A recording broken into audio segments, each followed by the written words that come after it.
This is A's Cast Live, your comprehensive look at the Athletics. Leaping the ball, it's gone.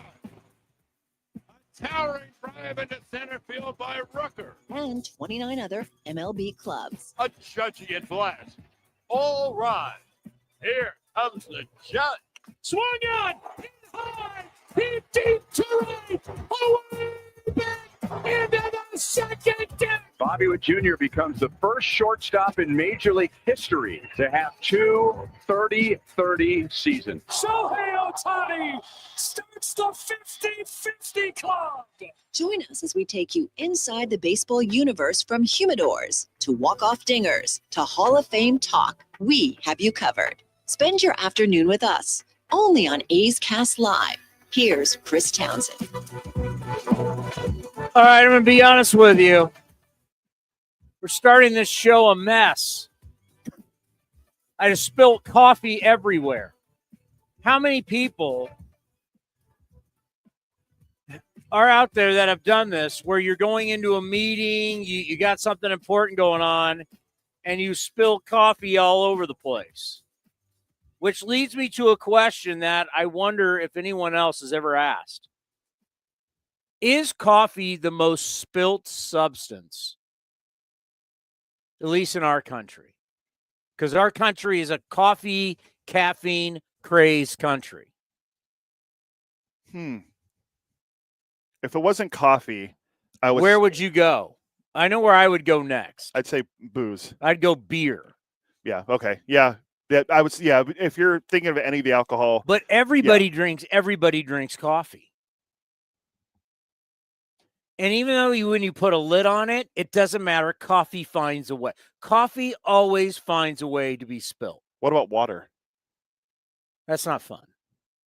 I'm just saying. I mean, you asked if there's any other spilled substance. I mean, I look around. People don't even drink water. True. Well, I mean, if they do now, I mean, everybody's drinking coffee. Everybody gets up in the morning. Everybody's slamming coffee. I just wonder. We are on early. It's what time is it? 10? We're back to where we were before the daylight savings. Oh God, I got used to the new rule. So the game's going to be at noon today. We're playing the Big Red Machine. That is correct. And we're playing them at their yard. Yeah, that's in so is that Surprise? Glendale. Surprise, right? Don't they share with the Rangers? No. They share with the Guardians. Well, hold on. I have it here where it's at. It's the Guardians and the Red shirt. Good year. It's a cool little ballpark. And I mean, how can you not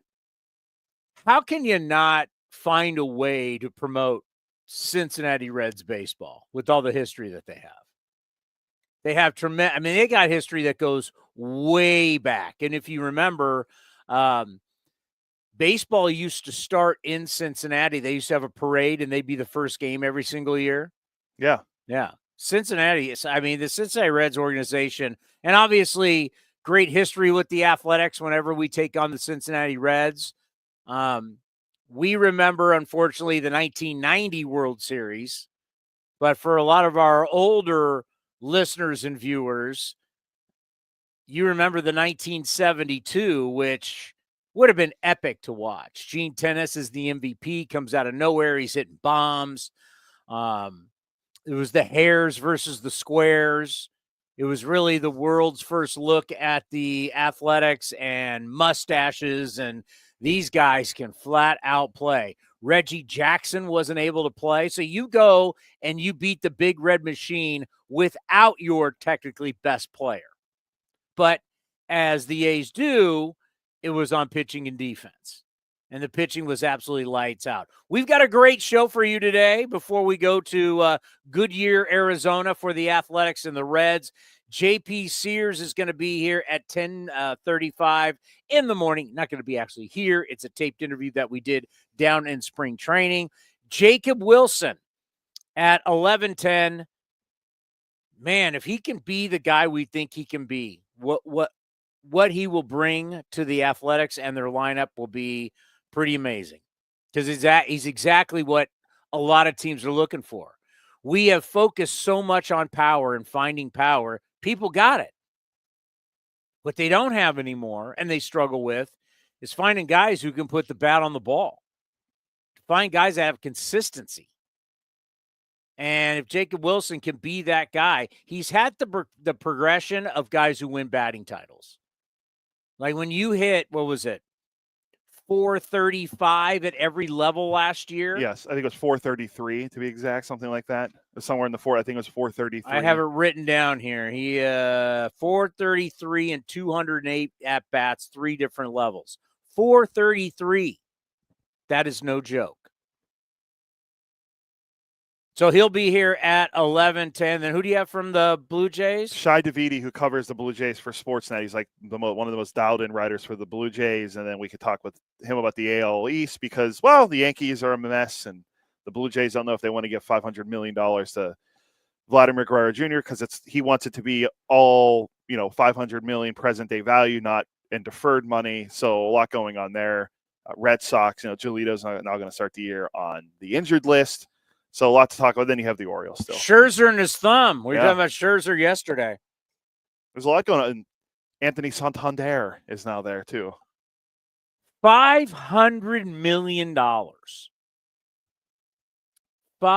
And yesterday after the show, because we were talking about it and getting ready for today, and we want to welcome everybody who's listening to us in Sacramento, Talk 650 KSTE, and also in Las Vegas, 95.5 KWNR FM, The Bull HD2.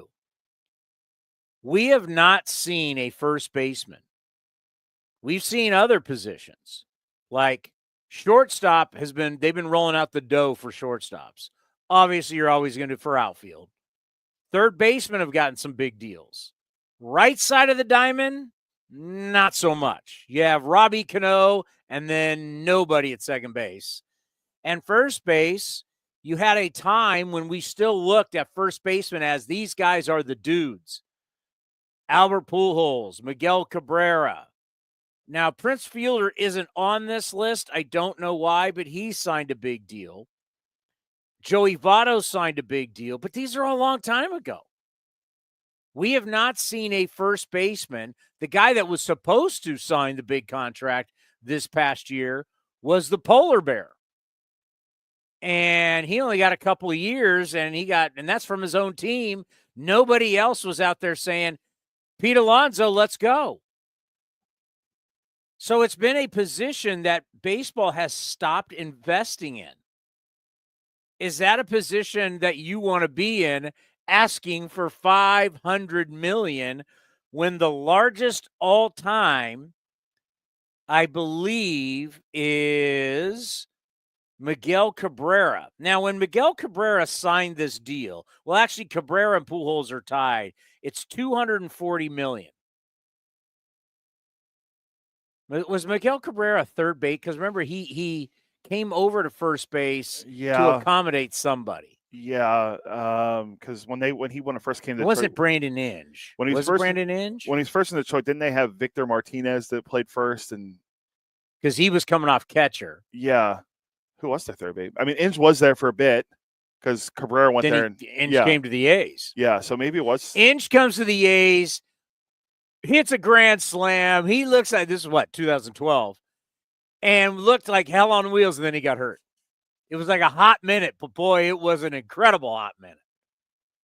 Brandon Inge as an athletic. But anyway, you haven't seen someone invest that kind of money, so it'll be interesting to say to Shi, like, I get it, he's yours. Like, it's a great success story. We talk about Lawrence Butler signing with the A's. I mean, obviously, Vladimir Guerrero Jr. signing is a huge deal. I mean, it would be a huge deal for them because he's yours. He's your guy. And you want to keep your guys. But do you want to keep him for $500 million and he doesn't want to defer any of it? Yeah, where is he? Just in the land of the 29 other teams. Who is going to give him that deal? I don't want to put anything past the Dodgers, but they got Freddie Freeman right now, so I'm going to say probably not the Dodgers. So what happens is that you start looking at the teams who would be willing, and that all of a sudden just cuts a bunch of teams, right? Because we do have news about Tampa Bay today. We will get into that, but you take Tampa out. You take the Marlins out. The Braves are out because they got Matt Olson. Bryce Harper now is out. You start going through the list of teams. We're out. The majority of baseball is out. If we went team by team, no one's even going to come near paying that. And the teams that could pay him that, well, you start thinking, like I said, Atlanta's got Matt Olson. Philly now is going with Bryce Harper first base. Freddie Freeman's in Los Angeles. Boston doesn't want to spend that kind of money anymore. They've wised up. So you start going, who would pay him? Remember back in the day, he was lipping off about how he would never be a Yankee, hates the Yankees. Now all of a sudden he's like, well, that was a long time ago. But the Yankees may be a team. But, are the Yankees going to pay him $500 million, and when Aaron Judge is making $360, and Aaron Judge is by far a better player? And you're also paying Cole $300+ million. You wouldn't give Juan Soto what he wanted? Yeah. And speaking of $500 million, they re-upped for the polar bear, so I doubt they're going to be looking to. I don't know where else would he get this money, and if he went on the free agent market, where's he cashing in? He rebounded. He's got himself in much better shape. Rebounded at a really good year last year. Where else is he going to get $300 million? Does he go and fulfill the prophecy his dad started in Montreal, and he goes to the Nationals, plays first base there? They're not going to pay him that kind of money. New ownership coming in, right? Aren't they getting a new owner? Maybe they want to spend.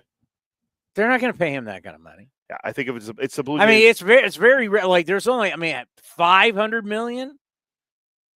Now, if you want to go that route, if expansion happened right now in the Montreal Expos were starting a new team, and you want to rekindle that with his dad, okay, maybe. But nobody else is going to pay him that. That's as Rick Barry once said, that's crazy.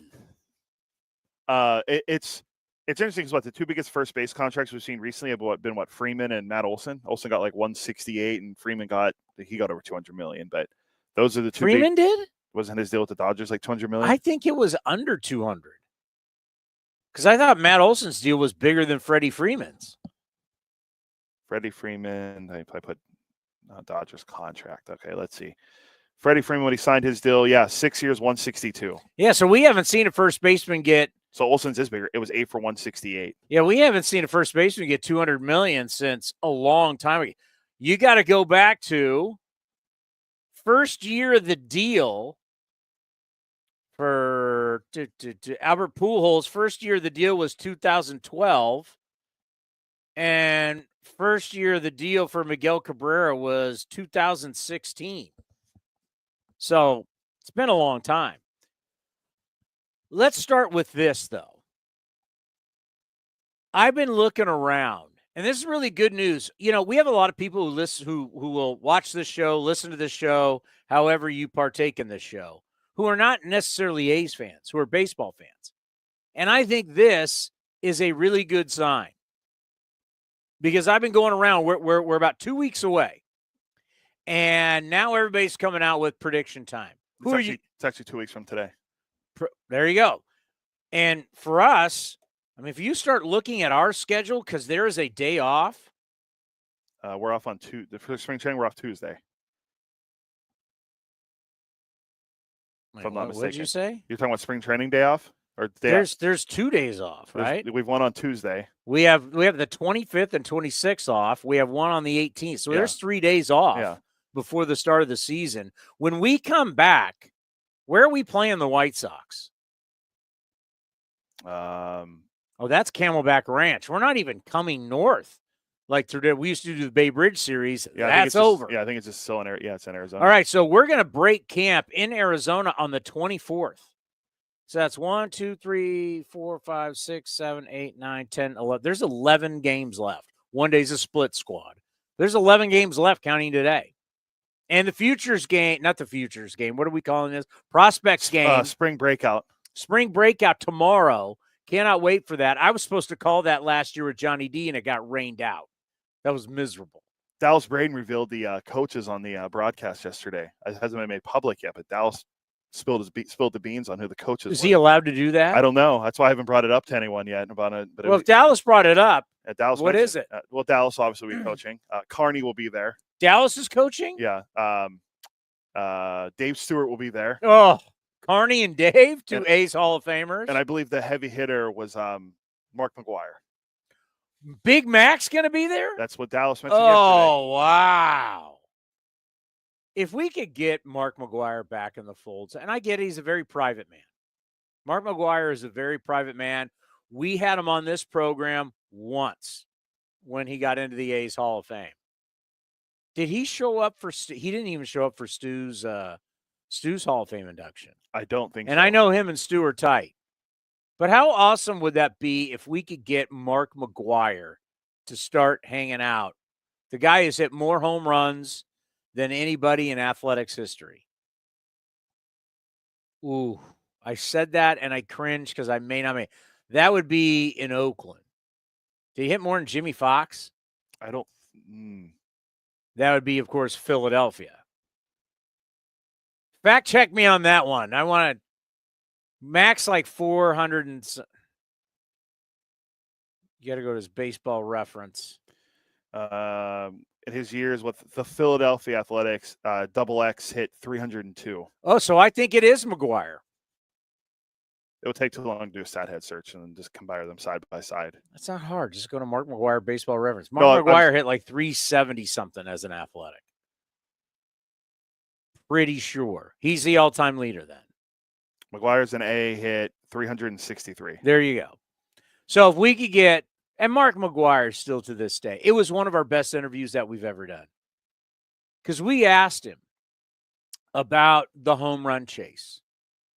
If we go back and remember where baseball was at that point, had the lockout, canceled the World Series, everybody freaked out.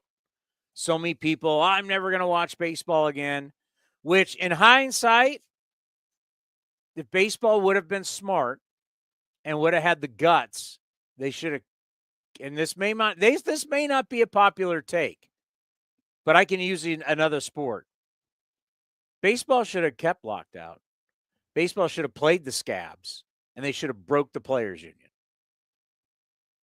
If you went already canceling the World Series, you should have gone all in.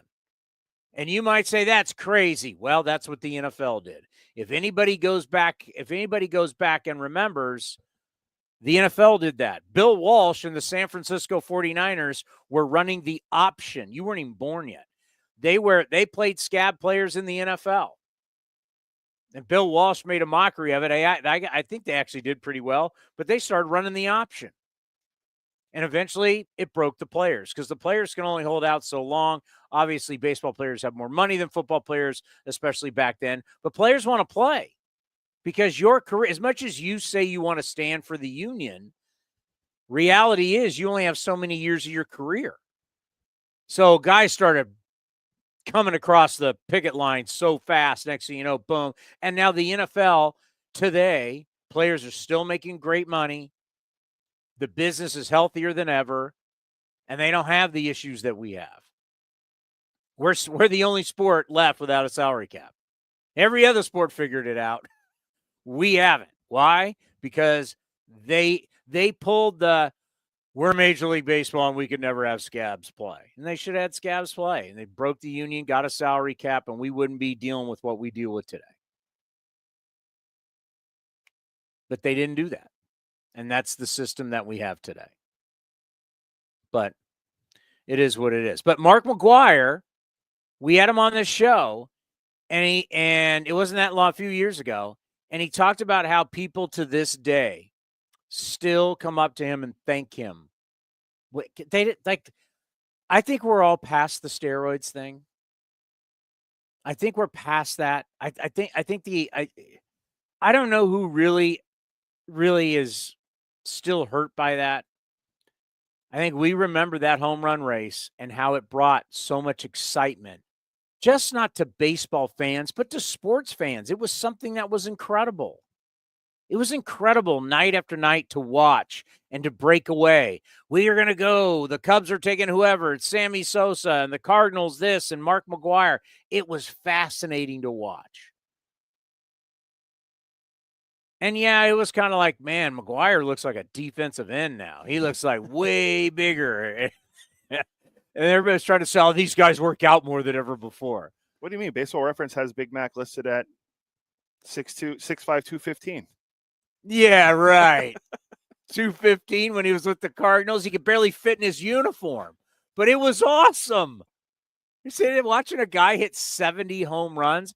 I remember when they would come take batting practice at Candlestick Park, and they would have the red velvet ropes around to keep the media, because there was so much media. I mean, think about everybody couldn't wait for batting practice. And there's a story about McGwire. I can't remember. Might have been Miami. And it was like Wayne Huizenga at the time was the owner of the Marlins. And Wayne Huizenga went to Mark McGwire and said, hey, we've sold a bunch of seats. I mean, we've sold a bunch of get in early to help out the organization to watch you take batting practice, because McGwire wasn't going to take batting practice that day. So McGwire got it, understood, and went out and still took batting practice because all those people had paid extra money to help out to then Florida Marlins. It was a show. It was an absolute show. And then after that came Bonds, and that was an absolute show. I mean, Barry Bonds, you remember what that was like in our area, right? Northern California. It was incredible. But that run right there it was Cal Ripken and the streak brought people back, right? Proud to be an American, proud to go to work every single day. And the great John Miller, who was not a technically a guest on this show a couple weeks ago, but invaded our show to say hello to Ken Korak, the Ford C. Frick Award winner, truly one of the great broadcasters of all time. John Miller is one of the great broadcasters of all time, just not baseball. I mean, John, a guy who's great at what he does, John Miller in American broadcasting is one of the best. And he recently stopped into our booth to say hi to Ken Korak. They're very close. And next thing you know, we had John Miller on for 10 minutes. But John Miller was emceeing all those events. President Clinton showed up. I mean, it was a huge deal in Baltimore. That was the first one to bring people back. Then the home run chase got not only a lot of people back to baseball, but brought new people to baseball, because everybody wanted part of this show. It was a carnival, man. It was a party every single night. Who's hitting home runs? And they delivered. Like McGwire would hit a home run, Sosa would hit a home run. I mean, it was awesome. So if we could get Big Mac somewhere, get him to fantasy camp, just get him to show up, that would be incredible. Because Mark McGwire is a star. Mark McGwire, we just had Jose Canseco in Vegas when we were there for the weekend. And we're never going to get them together. That's just a reality. But when you have a coaching staff that's got Dave, if you're an A's fan, and if that game was on TV tonight, you're not going to watch just to see Mark McGwire and Dave Stewart in A's uniforms again? Carney Lansford, their teammate. And I'll throw the great Dallas Braden in there, but obviously Dallas was A little after that time. Dallas was just a child in 1989. Was he even born? Yeah. Yeah, Dallas he was. He's a couple years older than I am. Yeah. He's in his early 40s. Yeah, I'd tune in just to see Mark McGwire and Dave Stewart stand next to each other in an A's uniform. Yeah, so when I heard Dallas mention that, I immediately reached out to our good friend, Martin Gallegos, who covers the Athletics for MLB.com, and said, hey, Big Mac's on the coaching staff? He goes, wait, what? I was like, yeah, Dallas is mentioned on the broadcast. I took a screenshot video of it and sent it to him. He goes, oh, wow. I know they wanted some heavy hitters. I'm like, I don't think you can get any bigger than that. Well, kind of like I believe everything I read on the internet, and I believe everything I see on X. I believe everything Dallas Braden says. Yeah, it's like E.F. Hutton. He speaks, I listen. If Mark McGwire's not in uniform tomorrow, I apologize. I was led astray by Dallas Braden. I just believe everything I hear on Dallas Braden and the NBC Sports California broadcast yesterday. If it's on NBC Sports California, it has to be fact. Has to be. Cannot wait. A's Cast on NBC. Okay.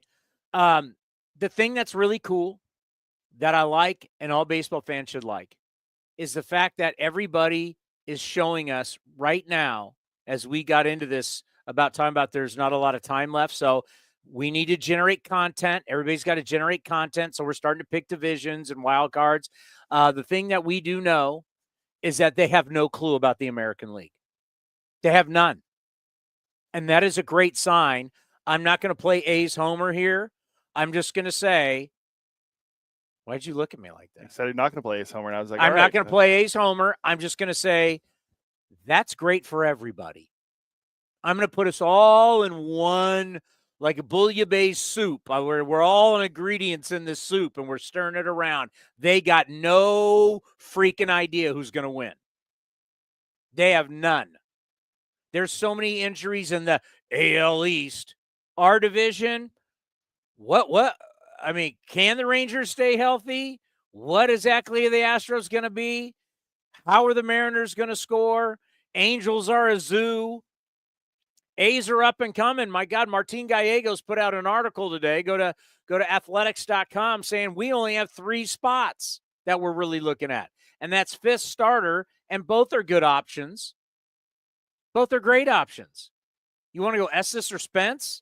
Then you're talking back of the bullpen. He puts up the numbers of what Hogan Harris is going to be a starter at some point. But Hogan Harris coming out of the pen this spring has been unhittable, and then backup catcher. Those are the only questions we have going in.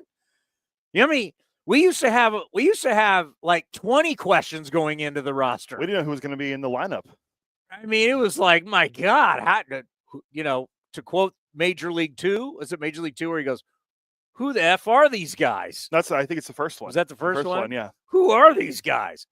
No, we only have 3 questions. So everybody in the American League, it is wide open. So if you're in Detroit, you're in Minnesota, you're in Sacramento, you're in Tampa, you're in Boston, New York, Toronto, this thing is wide up. Obviously, the National League, everybody's saying LA, that's a good bet. But right now, you could bet anybody in the American League. It is wide open. That is a great thing for all of us, really for all of us. What do we got? Well, you want to go JP Sears next? Yeah. One of the reasons why the Athletics have a chance is the lefty JP Sears, and he joins us next right here on A's Cast Live. The A's YouTube page is your go-to destination for A's video content. Get access to great highlights, exclusive behind-the-scenes content, classic games, A's Cast Live, and more. Visit youtube.com/athletics.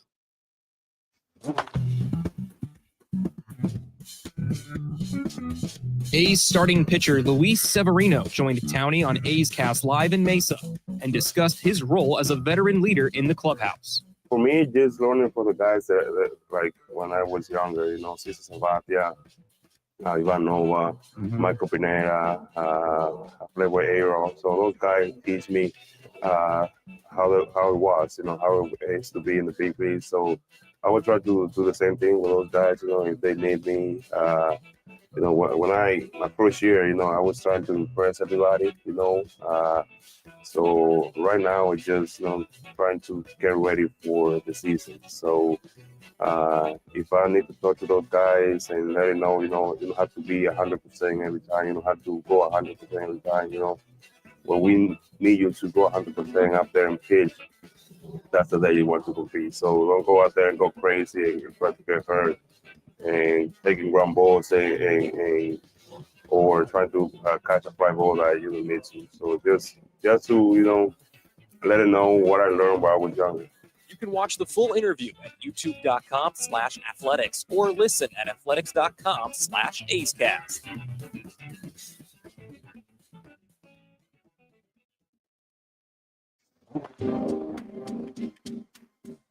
A's All-Star Mason Miller joined Towny on A's Cast Live to talk about the responsibility getting the final 3 outs in a game. Exciting. The time of game, everything that's went into it is building to that point. And usually when I'm in there, it's an opportunity for us to win. Yeah. So just pitching with that energy, pitching with that mentality that I just got to get 3 outs. It doesn't have to be pretty. I want it to be pretty, but it doesn't have to be. It's just like just get 3 outs, hold the lead, get the guys in the locker room and celebrate a win. So I love it, and I feel like I just embrace it and take the role for what it is. You can watch the full interview at youtube.com/athletics or listen at athletics.com/acecast. The time is now. Pitchers and catchers have officially reported to Arizona. Grab your sunglasses, A's gear, and get ready for some fun in the sun as the Athletics get ready for the 2025 season. Now's the time to make plans to catch us in Mesa, Arizona, and enjoy the sunshine of your family and friends. Grab your tickets early for the best seats at the lowest prices as your green and gold take on the Giants, Padres, Dodgers, Angels, and more at Ho-Ho-Cam Stadium. Don't wait. Get your tickets at athletics.com/spring. That's athletics.com/spring.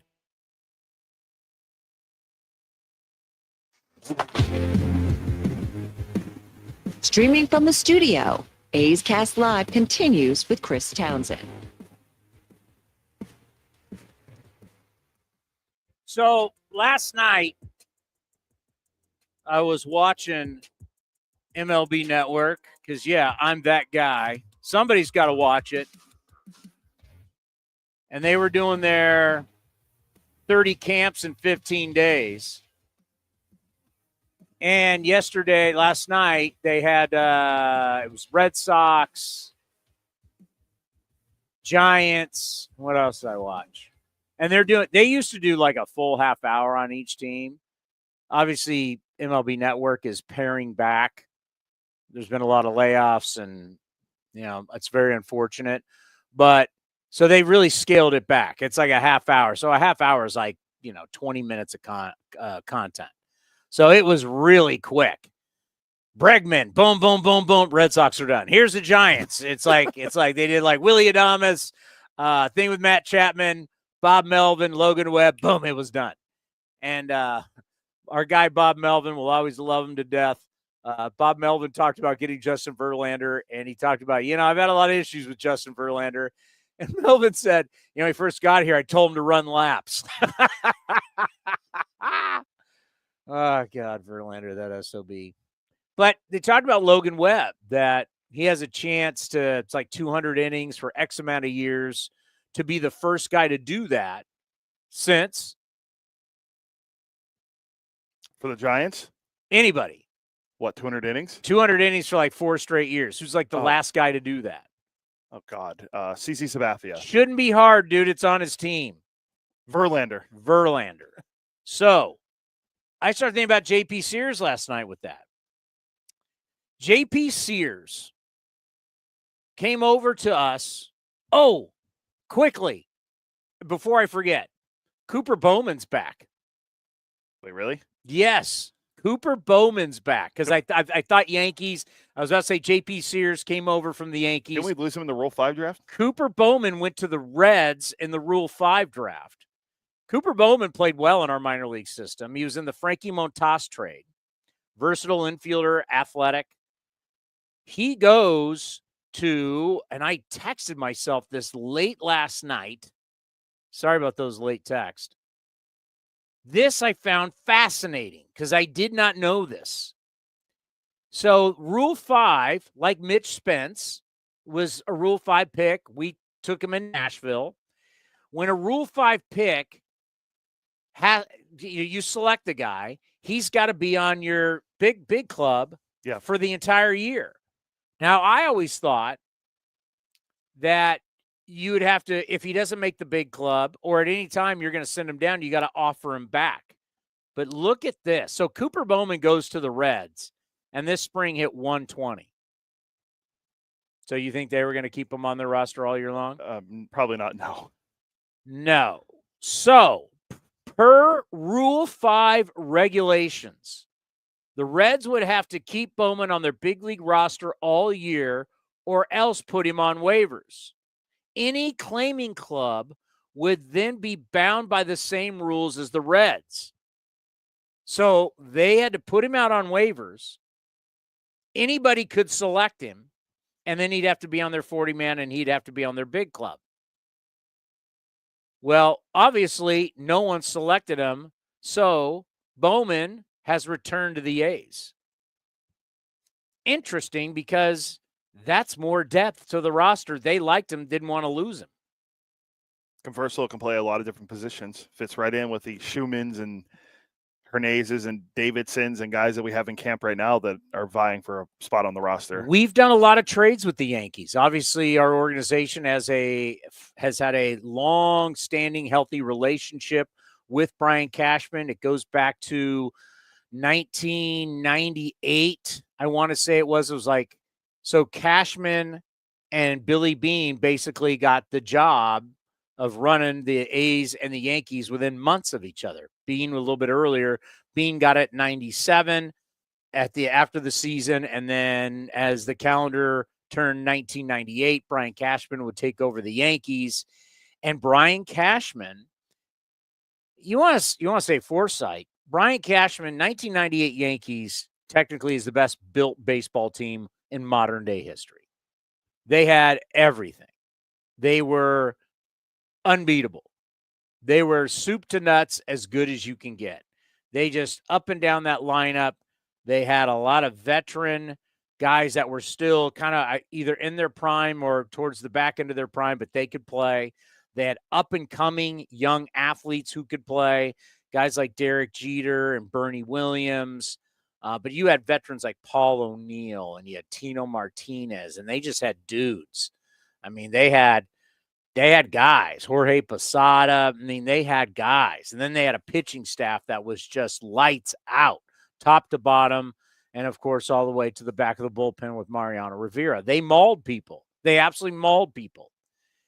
But it was Brian Cashman at that time, and there was an article years ago in The Athletic that talked about Brian Cashman calling Billy Beane, going, what's up with this analytics stuff?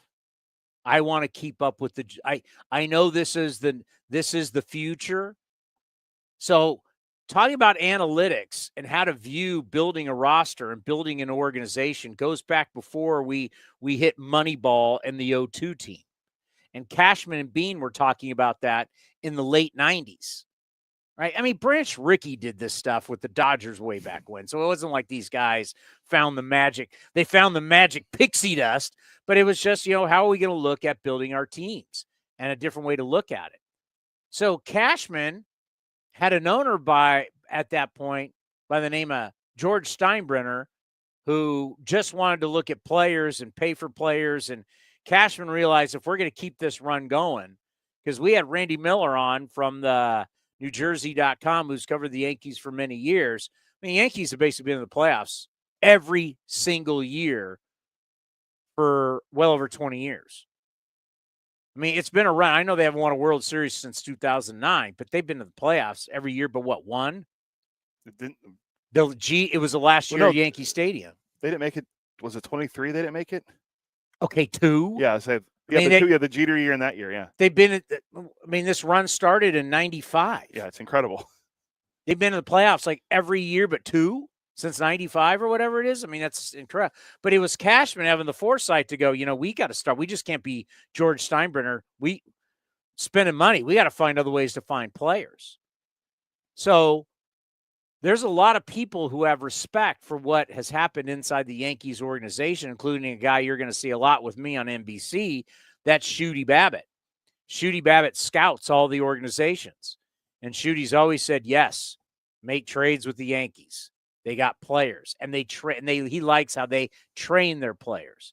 Now, some people would debate that because they got so analytical that it came out, whether it was probably 2 seasons ago, where it was like, hey, in their minor leagues, these guys only care about one thing, and they're producing a bunch of Giancarlo Stantons. That's what they want. And all of a sudden, they started to realize we just got a bunch of power guys. We don't have a whole lot of athleticism, and all of a sudden, the Yankees are a team that either hit home runs or singles. They don't get doubles. They don't hit triples.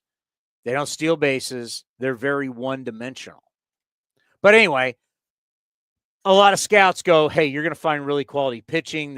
How they teach their pitchers. You heard J.J. Blade on here the other day. He said, what was the biggest difference? I asked about coming from Miami to the Athletics, and he said the biggest difference was coaching. Way more detailed-oriented. You would think that everybody's got great coaching, but reality is every organization is different. some organizations are just better at teaching the game, whether you use data and technology or not. You just got better coaches. And clearly, according to J.J. Bleday, the A's had better coaching than he had in Miami. Well, getting Yankees has been something that we have done, and J.P. Sears is one of those guys. And to think that J.P. Sears has taken the ball as a starter 32 times in 2 straight years is a big deal. When this team needed somebody, anybody for stability, can we find somebody to give stability? J.P. Sears was that guy. 32 starts in 2023, 32 starts in 2028. Or excuse me, 2023 and 2024, he is 28. So in 2023 and 2024, back-to-back seasons of 32 starts. When there was chaos around him, I mean, utter chaos. Who's starting today? I don't know. We're going through starters like it's a drive-through, like it's Jack in a Box, right? I'll take 2 tacos for $1. I mean, we were going through great deal. It's a phenomenal. Who hasn't late night gone through Jack in a Box and been like, I'll take 8 tacos? Who has not done that? Don't give me, I'm not going to get started. Jack in the Box could be a potential sponsor. But the mystery meat inside those tacos at 2 a.m. is one of the most delicious things in the world. I mean, we did it. Our boss, Delaire, and I did it when we were in Arizona. Yeah, I've not done that in years. It's been years. But you guys. And the drive-thru was down, so we had to mobile order it while waiting in line at the drive-thru. It was incredible. I remember I was going across the street to CVS, and you guys like, we're going to Jack in the Box. You want to go? Nope. But you remember those days, 2 a.m., you get ultimate cheeseburger and 4 tacos? I blew Delaire's mind because you could order a chicken sandwich at Jack in the Box now, and it's actually pretty good. They've always had a fried chicken sandwich. Yeah, well, he didn't know that they had it was a spicy chicken sandwich. Yeah, they've had that for years. We got that this time, and he was like, I didn't even know they had this here. Because he only does tacos? I guess so. I grew up eating Jack in the Box. I love Jack in the Box. They put the Thousand Island on their burgers, on their hamburgers. I never had a burger there. Never had a burger at Jack in the Box? No. Oh, you are missing out, my friend. I guess I'll have to try next time I go. I got one not this far to open 24/7. When I walk the dog, I walk my dog late at night. The drive-through, there's a ton downtown Willow Glen. There's a ton of people going to Jack in the Box. Jack in the Box is pumping it out 24/7, baby. Ever since I changed my lifestyle, I kind of cut out fast food when I can. But there's late nights where I go to Jack in the Box, or my wife wants McDonald's. So those are like the only 2 we ever really frequent. Ooh. J.P. Sears, get this truck back on the road. J.P. Sears has been steady Eddie for the Athletics, and now you add Severino. I mean, can you imagine Severino and Sears both getting 30 starts? You're going to get 60-plus starts in a perfect world out of both of these guys? I know that sounds crazy. Or to some people, like, that's not a big deal. Well, as we went over yesterday with this burst pitching, there's a 27-page article right now on The Athletic that is the problem, right? They talk about our buddy Eno Saris, national baseball columnist on The Athletic, and a couple of the beat writers talking about the labs that they have in colleges, and everybody's fascinated about pitch shaping. How do we get these guys to throw harder? How do we make these guys throw the best possible breaking stuff? And I say that's 27 pages just leading me to Tommy John surgery. Unnatural velocity and movement is what we're trying to perfect. And you wonder why we had how many Tommy John surgeries last year? The UCL surgeries, I think the article on The Athletic from Tyler Kepner said 281, something like that. Yeah. Sounds great, right? Sounds great. Pushing the body. We're going to make guys do stuff. We're going to perfect these guys. Major league flamethrowers, as they say. And it's like, Jacob deGrom just said, and we played it for you, man, I'd rather live at 97 than 100, 101, 102. I'd rather live at 97, throw strikes, and stay healthy. But not these guys. This is the thing, man. We need everybody to max out every pitch. Every single slider's got to be incredible. Every single whatever. If you're throwing a splitty, if you're throwing a breaking ball, everything, and your fastball, you got to blow everybody away every at-bat. Every at-bat, I'm striking people out. Well, what happens with that? You're going to hear me say it all the time. What did Nuke Lelouch and Crash Davis talk about? Kevin Costner and that. You got to throw strikes, because if you don't, it's something about it's fascist. It's democratic to throw strikes. Yeah, throw strikes. And if they hit you, they put the ball in play, and that's why you have your defense. When you get up there, huff and puff and try and blow everybody's house down, your pitching count soars. It soars. Jacob deGrom struck out 11 tonight. Yeah, he went 5 innings. So if we're going to say this burst pitching era, we're not going to allow anybody to go deep in games with pitch count, and you're burning through your pitch count in 5 innings, I now got to cover your game with 4 innings of relievers every single night. Bad recipe. You look at the Guardians last year, what happened to the Guardians. Stephen Vogt, he was a master of his bullpen. His bullpen was burnt by the postseason. Burnt. I get it. You got to do what you got. You got to do what you got to do to get to the postseason. But this whole obsession with velocity and pitch shaping and everything's got to be so perfect. And then at the same time, no one's fascinated with record IL stints. Record guys hurt year after year, burning through people. 863 pitchers 2 years ago, 855 last year. Like, when are we not going to look at this and go, wait a minute? If all these guys are so great, if we're training they're all good pitchers, why can't they pitch? Go back to Moneyball.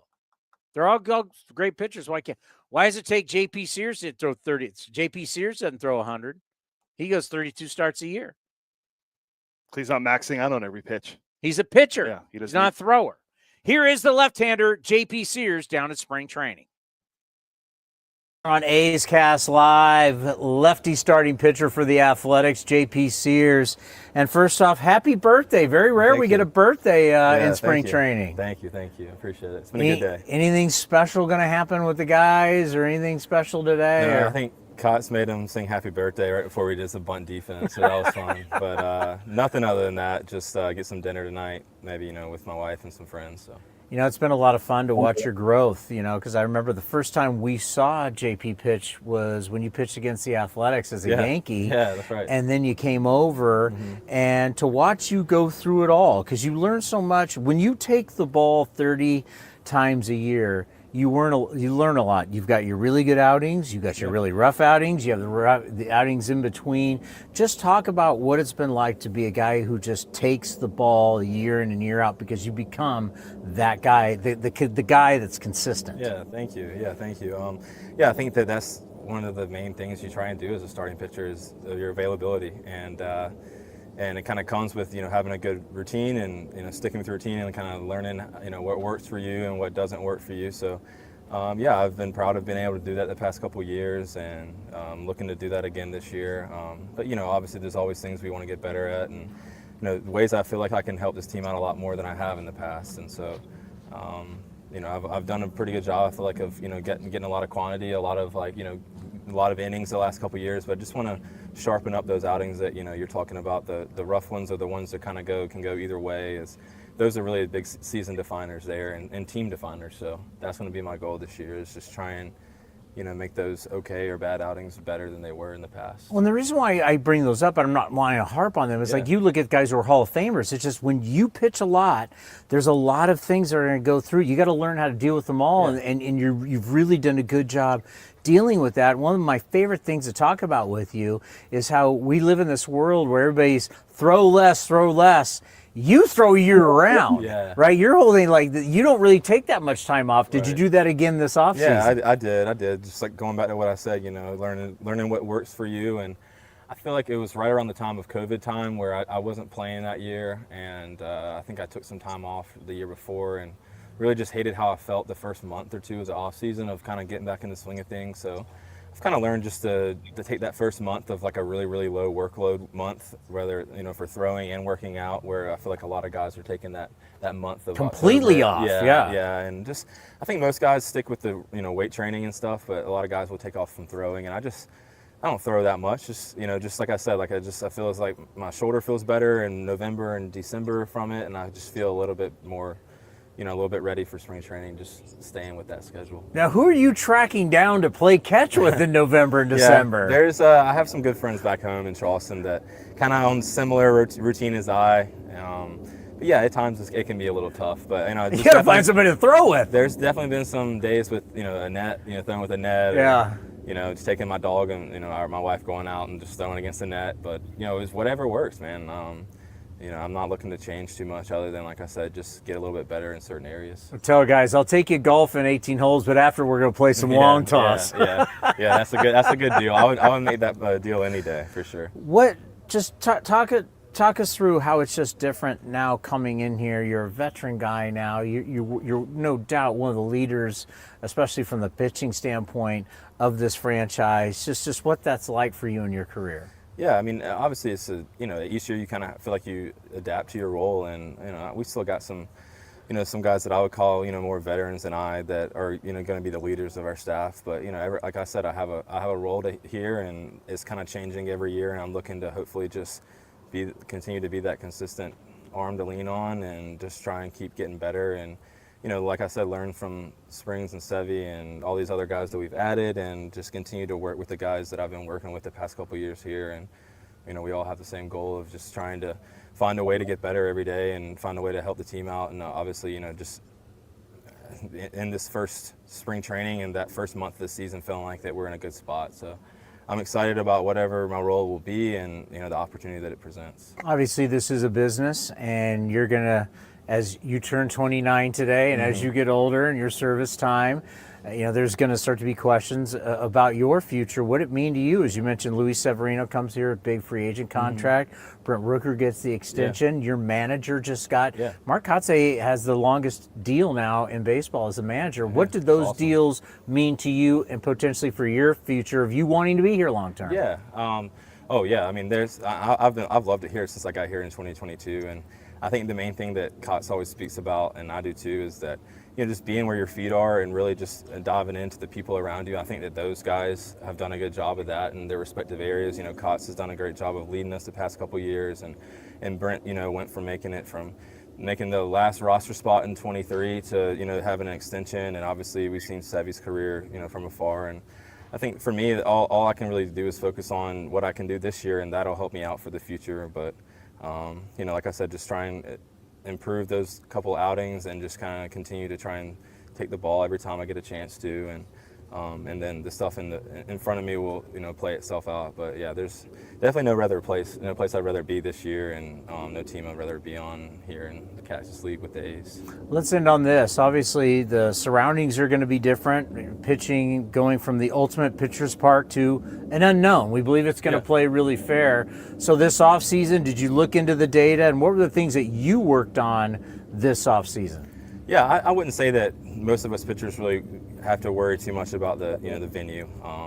We play in some parks that the ball flies and the ball that doesn't. And then coming up through the AAA, big Double A, you play in all different places. So I'm super thrilled just to be there in Sacramento. I think they're going to have great energy every night. They're going to support us really hard, and that's what I'm looking forward to most. I feel like about being there is just being in that city that I think we'll get a lot of good support. But yeah, not much is going to change. We're still looking to be a competitive team and compete and have fun. And but yeah, as far as ballparks go, you don't really make too many adjustments as a pitcher as far as what you're working on. I'm just trying to increase a little bit of my pitch variability, just be a little bit better in the zone with my off-speed pitches, and just be a little more competitive at times, and just really improve that pitch count throughout the game, and just try and improve the quality of every pitch I throw, and just try and have a really good, undoubted reason to throw this pitch. And I think that's something that us pitchers are always searching for, is more reasons of why, and then continue to just do the things that work really well. All right, everybody can have all the data they want, and they can bring data at you with all that. Still the number one thing, it's the guy that shows up every single start. The guy that takes the ball every 5 days is the most valuable, and you've proved that. It's been a lot of fun to watch. Happy birthday. Thank you. Appreciate Good luck it. this Yeah, season. We'll thank see you back in Sacramento. All right, sounds good dude, JP Sears. And if you remember, we first saw JP Sears as a Yankee. He pitched for the Yankees against the A's at Yankee Stadium. And I remember doing that game, and I had to look up who the heck is JP Sears. And you started to realize, okay, this is a crafty lefty right here. Coming from the Citadel. I was going to say, please don't forget the Citadel. He was Citadel. He's got the military background. Let's pause for station identification right here on A's Cast.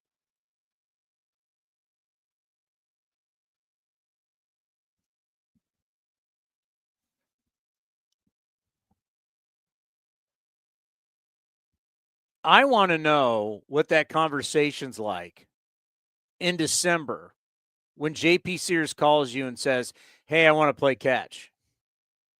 Are you serious? Have you looked outside? I don't want to go outside and play catch. It can't be easy trying to find people to play. One of the greats of all time during COVID was Garrett Cole, unfortunately now with Tommy John surgery, but Garrett Cole in the park playing catch with his pregnant wife. Yeah, I remember that. Brandon Crawford's sister, she was a star player at UCLA softball. I got no chance of playing catch with my wife at the park across the street from my house. But Garrett Cole was they showed video of it. He's throwing bullets at her, and she's pregnant, and she's throwing it back because she was a really good player. I want to say she was a star player. She was really good. Obviously, her brother Brandon Crawford was really good. I think she was really good at UCLA. You imagine that, playing catch with your pregnant wife. But who's playing catch with JP Sears in December? And you're taking that phone call like, can't we just go golf? Do we got to go play catch when it's cold? Yeah, especially where you live. If you live in Arizona or whatever, or Las Vegas. He's not in the Bahamas, and it's perfect. Even Florida's cold in December. Oh, so. Yeah, Southeast gets cold. What do we got next? We're going to do Jacob Wilson.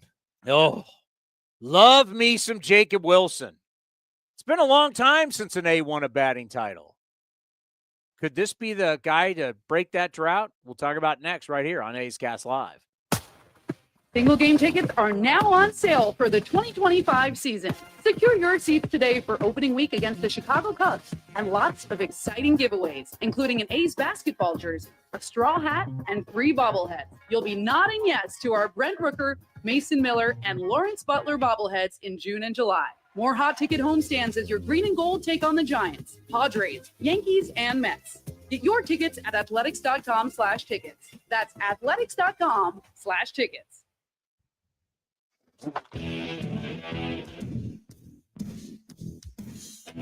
New A's starting pitcher Jeffrey Springs outlines the similarities between the young A's to his old team in Tampa Bay. A lot of similarities in a lot of the ways, in the sense of young guys, a lot of talented, young players that are establishing themselves or have, established themselves in the last year or two, and really finding, their way, their path, and kind of, making the adjustments. So it's exciting, watching, the guys throw, the guys hit, and then, like you said, competing against them the last couple of years, the talent. It's exciting, when you kind of have younger guys that are hungry and eager to play. Those can be dangerous teams. So I'm excited to be a part of it. You can watch the full interview at youtube.com/athletics or listen at athletics.com/AceCast.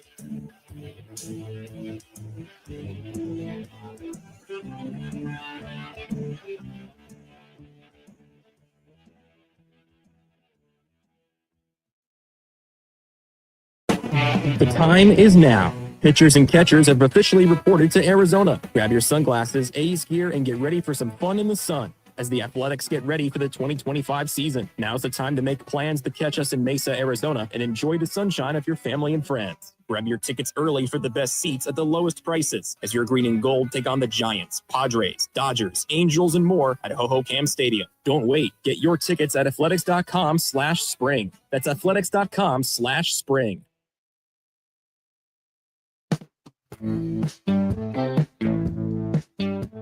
Athletics DH Brent Rooker joined Towny on A's Cast Live during his extension press conference to discuss becoming the face of the franchise. It's been a wild ride. It's crazy. Yeah, it's happened quick. in a sense, and it feels like for me, in a sense, it's kind of taken a long time, obviously, because it took a little bit later into my career for things like this to start to develop. But it's been crazy. It's been fun. I owe a ton to this organization and the people in it for giving me the opportunity that I was looking for a while, and I'm grateful I was able to take advantage of it and get to this point. You can watch the full interview at youtube.com/athletics or listen at athletics.com/acecast.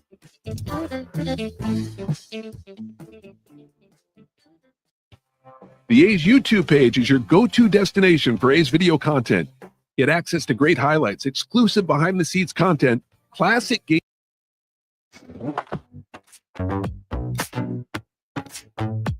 A's Cast Live continues from the studio. Here's Chris Townsend. We got A's baseball coming your way here at the top of the hour. It's the Big Red Machine.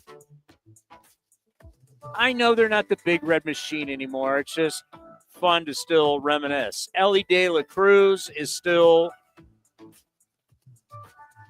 one of the most freakish athletes we've ever seen in our sports history. I think no question about that. But they're going to come at us. Oh, look out for Steer and Friedel and all these guys. Tyler Stevenson can play. He had a little bit of catcher, yes. He had a down year, though. They have some pitchers that are good, like Rhett Lauder and maybe Hunter Green, if he stays healthy. Brady Singer. Abbott. Andrew Abbott actually can be somebody that can give you something. Lodolo's Emilio Pagan, former Athletic, is there now in their bullpen. Diaz, one of the Diaz brothers, is a flamethrower. But they're like every year. It's kind of like your Pirates. Every year it's like, this is the year. Look out. Last year was supposed to be look out for the Reds, and they were 77-85. Well, this is the year it changes because you got an experienced manager in there. Tito Francona. Yeah. All right. Good luck.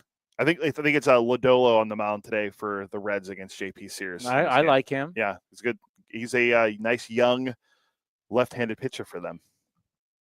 They have some pitching. Like I said, you mentioned Green. But the Chase problem Burns in is you their have a system. ballpark that doesn't matter if you have pitching. It's a bandbox. And so pitchers just get decimated in the spot. When you pitch in a ballpark that is so offensive friendly, that it's more offensive friendly than Coors Field, and the only reason why I know that lately is because when the A's, we played there at the end of last year, we were doing the research on it, and it's been more offensive. The Great American Bandbox, as I like to call it, has been more offensive than Coors Field. Yeah, it's not good. So it's like you demoralize your pitching staff. You make good pitches, balls out of the ballpark. It's a joke. So you build something that you think, it's going to bring fans to the ballpark, and it kills your pitching staff. It is so hard to build a quality pitching staff and to get pitchers who want to go there, a la Coors Field, Cincinnati. Why would you want to pitch there? Why would you want to have 81? Great for a hitter, phenomenal for a hitter. But 81 games, and Cincinnati is, no offense to anybody from Cincinnati, Ohio, but whoa. Would not be a place that I would want to be drafted and spend my entire career. Cincinnati, Ohio. I'm just trying to think of like the last time they had a decent pitching staff. You have to go back to like Cueto and Edinson Volquez and those the years when they were in the playoffs facing playing the Giants, and then they had the wildcard game against the Pirates. Like that era right there with Dusty Baker, like they had a good pitching staff then, and then now they've been trying to get something with Green and Abbott and Lodolo and they got Rhett Lauder, who I mentioned as a former first-round pick. Like those guys are trying to get now, but the ballpark does not help. Let me tell you a story about Cincinnati, Ohio. I was there a few years back. We had a group that we ran with the Raiders. We're playing the Cincinnati Bengals. So we got a bunch of guys, doctors, physical therapists. We're all about the same age. We'd all go out, right? We're all married. We all go out. And we were told that, the spot to go to in Cincinnati right now, it's a pizza place. But at night, it turns into like a big party spot. And I remember looking at the person going, what? It's a pizza place. The hottest spot in Cincinnati is a pizza place at night. Yeah. That seems That's where I want to go if I'm a young, hotshot, millionaire athlete. Well, maybe not to Joe Burrow. Joe Burrow's got to be like, what am I doing here? Well, he inked himself up to stay there. What am I doing here? It's freezing cold. It's hot as you know what in the summer. It's Cincinnati, Ohio. Oh, God. You mentioned that. It made me think. I found this out because my wife's family lives close to San Luis Obispo. If you go down the Central Coast, and they have a Nick the Greek there that after like at 10 or 11 o'clock at night becomes like a nightclub. Exactly. Nick the Greek. Nick the Greek. There's one downtown where I live, in our little downtown. When you have a fast casual food place, because that's what it is, fast casual. You don't have waiters and waitresses, and it's fast casual. When fast casual turns into your hot night spot, you got problems. When that's obviously I'm at a point in my life I don't do that anymore, but it's like, I mean, for God's sakes, if you're telling me to go to a pizza joint or Nick the Greek for my late night fun, you got problems. I mean, I'll give San Luis. I've never been to Cincinnati. I'll give San Luis credit. It is a college town, so there are other places to go. But I'll take your word for it on Cincinnati. I haven't been there. Don't plan on going to Cincinnati. They have a great steakhouse, The Bank. It's a great steakhouse. Well, everyone talks about the Skyline chili, and then everyone tells Skyline chili's it's horrible. like eating pasta or spaghetti, right? Spaghetti with like, and there's the sauces. It's not like regular chili. Like you have the great cook-off in Tahoe or in Reno. You got the great chili cook-off in John Esquaga's Nugget. They did right around in there. I mean, that's chili. This is spaghetti with and when the Bengals, so we always do a big Super Bowl party, and when the Bengals played in the Super Bowl recently, my buddy went and imported, because we always make dishes from what teams are in the Super Bowl. So since your Steelers don't make it anymore, I don't have to worry about pierogies. Oh, wow. Yeah. Shots fired. Steel curtain. Everything's going to be fine. Mark Malone's not walking through that door. Everything's going to be fine when Aaron Rodgers is under center this year. Mike Tomczak's not walking through that door. So we imported the Sky. No one had ever had it before. So there's a big Super Bowl party. We get a lot of people. We have families. No one liked the Skyline chili. And I was like, I told you it's terrible, because I had it when I was in Cincinnati. Enough bashing of Cincinnati, Ohio. I always say it all the time. Whatever the famous author said it, if the end of the world ever happens, go to Cincinnati, because it won't happen until 2 years later. Mark Twain said that. Thank you very much. Nate knows. Nate back in the studio Nate knows. the Great. Nate every day. Was it 5 seconds for? Have a good show, guys. It's consistency that I like. He's very consistent. He's consistent. Nate is consistent. And anytime we're talking Kings and we leave out someone, he's right there to let us know we forgot someone. Nate, you can't hear Nate back at Nate. You're a big Kings fan, right?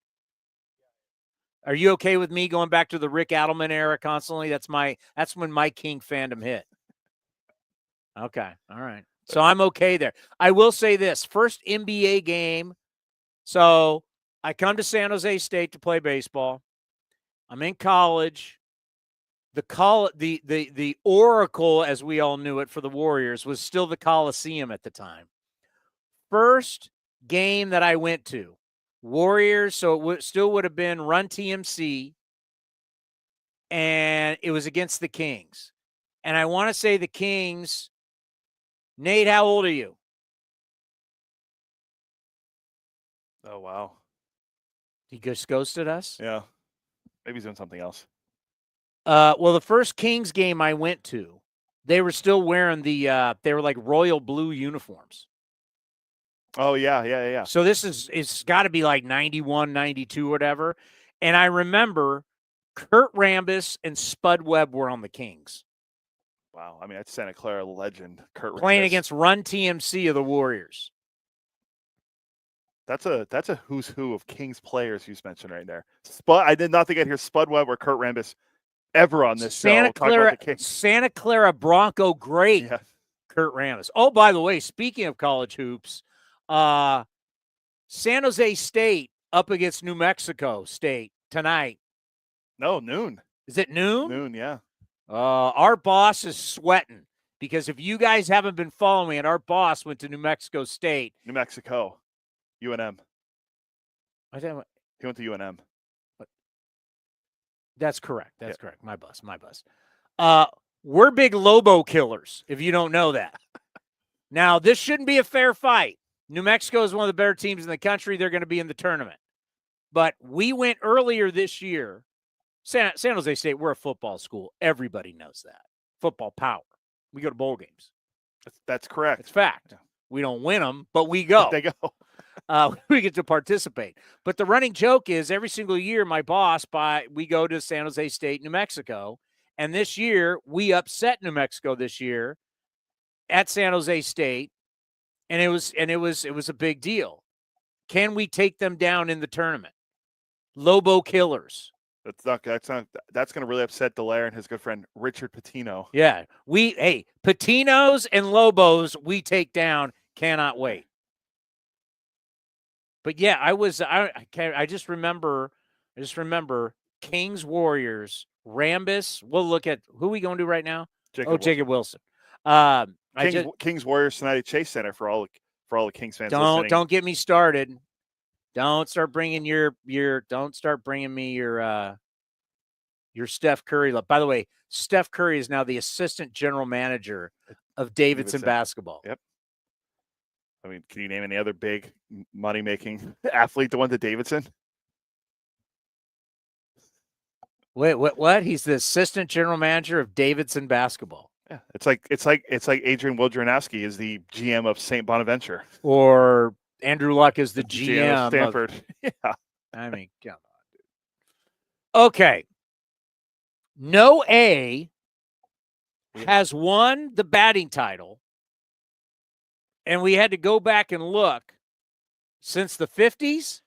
Back-to-back years, 51-52 in Philadelphia when Ferris Fane won the batting title. Who? Yeah. Ferris Fane. And A hasn't won the batting title since 1952. Carney Lansford, A's legend, who comes on this program and will be coaching tomorrow night, spring breakout game, and who we love, Carney Lansford, also from San Jose. Carney Lansford won his batting title with the Red Sox. Yeah. Not the A's, the Red Sox. So no A has won the batting title. Ricky Henderson got close. Check it. 1990, it was close. I think George Brett edged him out. And then there was the year where Jason Giambi came close. But no way. Could Jacob Wilson be the first A modern day history to win a batting title? I like the chances for him. I almost said odds, but I like the chances for him. You'd say odds? Odds. I like the odds of him doing it because he's a contact hitter. He hit .433 in the minor leagues. I mean, it would be plus a lot, but, until he proves it. But, yes, Jacob Wilson. And we will start getting some gambling stuff going here on the show. We have permission now. We just can't tell you what to bet. We can talk about it, though. Correct, yes. We can tell you who's favored, who's not, over and unders, money line. We also should start doing, we'll do this more, but we can get into fantasy, too. Ooh. We have a draft this weekend, so. You have a draft this weekend. I'll be playing golf on my birthday, not sitting around with you nerds. It's like 9. Auto draft. Yeah, I forgot what time we made the draft. Anyway, Jacob Wilson. Jacob Wilson needs to break the streak, but also he needs to play a solid defense. He needs to play, it kind of reminds you of when Jed Lowry was here. The first time. Of course, he was here 3 times, but it was the first time the Stanford Cardinal, Jed Lowry, was here, and you're like, man, I love the bat, but Jed Lowry he has no range.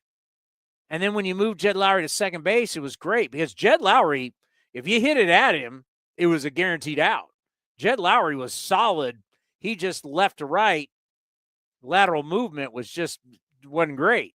But Jed Lowry could flat out hit. And you put him at second base, it was great.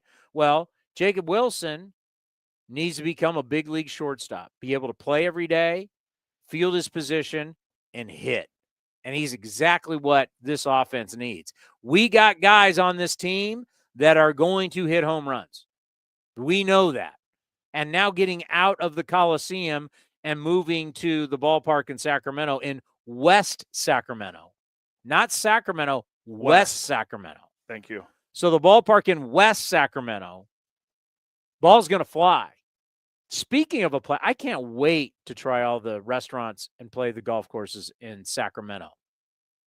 Have I told you that? I sent last night this whole thing about best burritos, and there was this they're like rating them in Los Angeles. We could do that with all the different places in Sacramento. Yeah, best sure. Mexican, best Italian. I mean, we could just go around. We could. All right, Fats. I've already been to Fats. I've been to Sal's Tacos with Delaire and Johnny Fats D. was phenomenal. We did Morton. We did Morton's. Obviously, is phenomenal over by the arena. But yeah, we've got a lot to do in Sacramento, and then Vegas. We're coming. Vegas has the best restaurants in the world, man. I mean, it doesn't get any better. But Jacob Wilson is going to play. He has to play a big part in the A's success in 2025. We caught up with him down at spring training. Put too much pressure on anybody, but our next guest, as you know, and for a lot of you listening for the first time on Talk 650 KSTE, he's our number one pick. I like to call him the future of the franchise. He is going to be your starting shortstop. Jacob Wilson is with us here. How are you? I'm great. How are you? Every single time I see you, I go, let's go. This is it, right? Yeah, this is awesome. We've been waiting. We knew it was going to happen fast. If people weren't following, essentially you hit 350 or higher, in most places 400, and you kept moving up, and then you made your debut. It was like the craziest debut ever. You got a hit, and then you blew out your hamstring. Mm-hmm. Doesn't happen too often, but Nope. It was a wild ride. Just what was it like this offseason, taking it all in and reflecting? Yeah, I think it was awesome. Going back in the first month of the off season, being able to go back and reflect on everything, look back, see what we did well, see what we did bad, and kind of going into the off season, really focusing on what I could do better. Wanted to put on some weight, put on some, strength, put muscle to the body. So, I had a lot of great people here working with the strength coaches here to kind of put on some muscle and just kind of fill the body a little bit. A lot of people need to understand why players move to Arizona or Florida near the complexes, because it just makes it that much easier for you. You're here the total off season. So even like right now for spring training, I mean, you grew up down here and you grew up here, right? No, I grew up in Southern California. I moved here for college. College for Grand Canyon, and your parents are here full time. Yes. So this now is like a total home game for you. Oh yeah. Yeah. It's I'm right over here in Gilbert, beautiful spot, and makes it easy knowing that I got all these resources over here in Mesa, just be able to drive up here whenever I need it. And, I got great people to work with. So when you talked to, leaving the athletics at the end of the year, you talked about putting on some weight, but what were the things you really thought about? Because you got that cup of coffee, you got that taste, you saw like, okay, I got to get better at X. What is X? Yeah, I think it was just kind of, like I said, filling out the body, getting stronger, growing into, my frame a little bit more, and then really just kind of working on the first step speed, at shortstop defensively, trying to get to more balls. This is kind of what the coaching staff recommended to me, and something that I agreed with and really wanted to really work on. Obviously continue with the offense as well, putting on more strength, kind of get more power behind the bat. So it's checking boxes, really just trying to improve my game as much as I can. Want to go out here and be the shortstop that this club wants, and help lead the team to some wins. So looking forward to it. Did the game seem faster when you got up to the big leagues? Yeah, I think the game speeds up a lot from, obviously starting in college and then going through all the minor league levels. And then, big league is a little different. Guys are faster, stronger, guys are a lot better. So it's definitely a different game for sure up there. But, you learn to adapt, learn to grow, and, try to be the best player you can be. Yes, it's always interesting because you understand that when you think about like the NFL. Like all of a sudden, everybody runs a 4.340. Yeah. Every linebacker is 6'4", 6'3", 230 to 245. Again, like you understand that. Baseball, we don't think of it that way as a standpoint that the ball, the speed, obviously velocity. We see velocity over there. With pitching, we understand there's more control, there's velocity. But just for the position players, it's just you don't think about baseball and the pace and speed of the game. Yeah, it's totally different. That's something that I didn't really think of before. Yeah. I got that. I thought it was just going to be baseball, normal baseball. But, when you get up there, you start to learn, like, stuff gets on you quicker. Guys are hitting the ball harder. Guys are running a little bit faster. And then it's just it just moves incredibly fast. You know, it feels like games are like an hour long, but realistically they're 2.5 hours. So it's crazy to know how fast the game goes. I didn't really expect it going into, only got one game before I got hurt. And then, the month of rehab and then coming back. And that last month, it was really learning how to handle the speed of the game and really being able to, go out there and just try to learn from everything that happened and just, going into this year, going to spring training, continuing to learn, continuing to get better. And, like I said, and get ready for opening day. Now, Grand Canyon, where you played college, not far from here, obviously a very, very good school. You guys had data. You guys had technology. We're seeing, there's a few colleges that were more developed and even to this day, more developed than a lot of major league teams. I mean, some of these schools have put a lot of money into technology. You've had a lot from college to now. I don't know if there's more at the big league level for you now, or you pay attention to it more now. They're giving you more now. Like, how are you handling data? Are you a guy that absorbs it, likes it? There's only some people are just like Coco Chris, who we did a million shows with, great center fielder for the Athletics, said, see ball, hit ball. I want none of that. Yeah. Where are you when it comes to all the technology and all the data? Yeah, I think when, in college, you don't really tend to realize it as much. You don't really recognize all the details, and you kind of just go out there and you're playing baseball. But then once you get here, and, a little bit in the minor leagues, once you get the big leagues, you kind of have all the data, all the cameras, all the analytics that you need to know. For me, offensively, I don't really tend to think too much. I like just being able to see ball, hit ball, and just trying to eliminate the thinking behind it. But defensively, it's great. You get to see how fast you move. With your first step times, how much range you can get. So that's something that they kind of gave me the numbers on what I have and where they want me to be and kind of get stronger and faster and where I would like to be in the future to be a better defender than I am now. So it's just it's great. The analytics are a great side, and there's a lot of it now. There's a lot of different numbers that you can look at, but it's definitely a great part of the game. And it is so important for you to know how fast that guy in the box is. Yes. When he hits that ground ball, depending whether it's to your right or your left, depending on who it is really how much time you're going to have. Yeah, I learned that last year. Guys, tend to hit me a ball. I feel like I have some time, and sure enough, they end up beating it out. It's like, all right, well, now I know to kind of check mark, being like, all right, that guy can run. Just being able to learn, the hitters and how fast they are, how fast they can get out of the box, and defensively as a shortstop, trying to get rid of the ball as fast as you can to really just beat them there. I remember there was one time that there was a situation like that for you. Oh yeah, and a guy beat it out.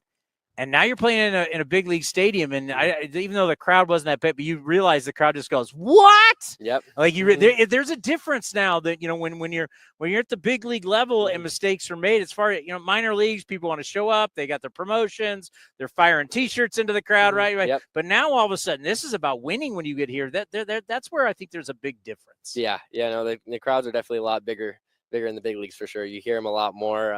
It's cool you get to interact with them before and after the game, but during the game, you're so focused on the game, you tend not to really, see too much of it. Obviously, you hear the loud moments, but for me, it's just being able to, go out there during the game and really kind of just block all the distractions out and just really doing as much as I can to, help this team win and play good defense. Obviously, play good offense as well. So, that's what we want to do this year. We want to win a lot of games. Let's talk about relationships and communications. Communicating is so huge. I saw you where we were in the back yesterday for Mark Kotze's press conference. I saw you off to the left standing up overlooking. Yeah. You wanted to get that good view. Mm-hmm. Mark Kotze's talked a lot to you because obviously when you're a first-round pick, he was a first-round pick. He understands what you're going through. Mm-hmm. What did it mean to you and what did it mean to the guys in the clubhouse for not only for him to get an extension, but this was a long extension. Yeah, for sure. Obviously, look, these guys have had some of these guys have had him for all the years he's been here. For me, I've had him for half the season last year in the big leagues, obviously last year in spring training as well. And then, meeting him when I first got drafted, he's done a lot of great for this organization. All the guys, they love him. He's our leader of this family that we like to call it. So, for him to get that extension, it's, it's pretty awesome for him. Everybody's super happy for him. Everybody was in there, cheering him on, clapping him when he got in the room. So it's, pretty awesome to see that. And, we obviously have a lot of expectations this year, just continue to get better as a team. That starts with him, as the head coach. He leads this group. So, we're just really trying to go out there, back him up and just go out there and play our game and, go out there and have a great year and win a lot of games. Well, I hear you say the team's got a lot of expectations. Well, Tell us what they are. What are those what are the expectations do you guys have for yourselves? Yeah, I think that for us, we just want to go out there and play the best baseball we can on a daily basis. Go out there. I feel like with this squad and how talented we are, last year we saw in the second half that, we were above 500. We went out there, we played great, and we won a lot of games. We beat a lot of teams that ended up going to the playoffs. It was just a really bright glimpse of the future of what we got to see last year. So I think that, with the core that we have come back this year, the leaders that we have, I think that for us being able to go out there and execute, the proper ways to play the game, being able to move runners over and scoring runs and end up just finding a way to get wins. I think we lost a lot of one-run games last year, something that they were saying. Yeah. So for us, it's just finding a way to win those one-run games. And, if we win those, we're going to have a lot of wins at the end of the year. So our team goal is to go win, play for each other, have each other's backs, and, ultimately go play for a playoff spot. Unfortunately, we obsess about defense as you're the third baseman, you're the shortstop, you're the second baseman, but team defense is really team defense. Mm-hmm. And how your third baseman moves and how your second baseman move, they affect you. They affect how you play, how much range, because no one saw that more than us with the Athletics with Matt Chapman. He had so much range, it helped Marcus Semien, who didn't have a lot of range. Mm-hmm. There's a reason why Marcus Semien has never played shortstop since he left the Athletics. He doesn't have Matt Chapman anymore to really help. So my whole point is getting to know Gio Urshela or whoever it will be. Yeah. And Zach Geloff in second. How important is it for you to understand truly how well they move, what they do, to communicate with them to make you a better defensive shortstop? Yeah, I think that the communication is key there. Being able to talk. Whoever's playing third base last year, I had Schumann, Daryl Hernandez for a good amount of time. So just being able to talk to them, hey, I'm playing in the hole a little bit. Like you can hug the line, kind of take away that doubles, on a guy that is a big kind of rollover guy in the 6-hole, big pull guy, or whether he stays at the middle and, tell him the opposite, like, hey, I'm shifting up the middle a little bit. And same with Geloff, being able to talk, especially in double play situations, like, hey, got to get rid of a good runner, or just being able to talk to them on, stuff that I, would like to know as well. So I think that the communication in the infield is a huge part, and that's something that we have. We all connect pretty well. We're all relatively the same age, and then obviously being able to, meet Gio this week and being able to, know him, see how he plays the game, and just being able to communicate with him too. I'm sure it's going to be a great infield to be able to have a lot of communication. The world is your oyster, my friend. Yes, sir. The world is your oyster. I mean, this is it. This is the start, the first year. I mean, this is going to be your first full season of the big leagues. It's going to be something special, and we're going to have a great time covering it. Yeah, it's going to be a fun one. It's going to be a great year. So we're excited for this team. We're excited for the season. Stay healthy. That's the plan. Stay healthy and give them hell. Yeah, that's exactly what I want to do. Thanks, buddy. Awesome. Good to see you. So Your much. shortstop, Jacob Wilson, right here on A's Cast.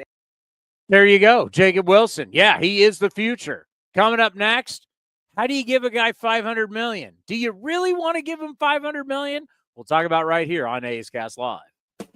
The time is now. Pitchers and catchers have officially reported to Arizona. Grab your sunglasses, A's gear, and get ready for some fun in the sun as the Athletics get ready for the 2025 season. Now's the time to make plans to catch us in Mesa, Arizona, and enjoy the sunshine of your family and friends. Grab your tickets early for the best seats at the lowest prices as your green and gold take on the Giants, Padres, Dodgers, Angels, and more at Ho-Ho-Cam Stadium. Don't wait. Get your tickets at athletics.com/spring. That's athletics.com/spring.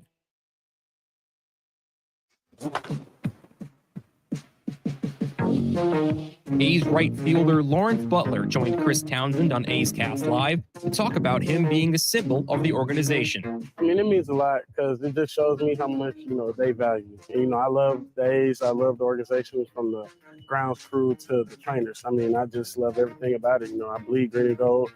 And, for them to just acknowledge me as that and everybody just to keep telling me, keep going, and all the coaches coming back from the minor leagues, I'm seeing them and stuff like that. It means a lot because, so the hard work that I put in and they put in, with me. So, it means a lot to me. You can watch the full interview at youtube.com/athletics or listen at athletics.com/A'sCast.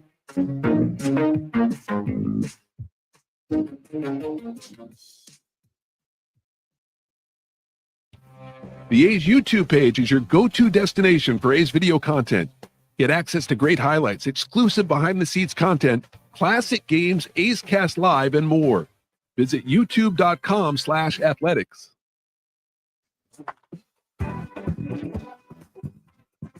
A's lefty J.P. Sears joined Chris Townsend on A's Cast Live in Mesa to discuss his ability to take the ball every 5 days. I think that's one of the main things you try and do as a starting pitcher is your availability. And it kind of comes with, having a good routine and, sticking with the routine and kind of learning, what works for you and what doesn't work for you. So, I've been proud of being able to do that the past couple of years and looking to do that again this year. But, obviously there's always things we want to get better at. And, there's ways I feel like I can help this team out a lot more than I have in the past. And so, I've done a pretty good job, I feel like, of, getting a lot of quantity, a lot of a lot of innings the last couple of years, but just want to sharpen up those outings that, you're talking about. The rough ones are the ones that kind of can go either way. Those are really the big season definers there and team definers. You can watch the full interview at youtube.com/athletics or listen at athletics.com/A'sCast.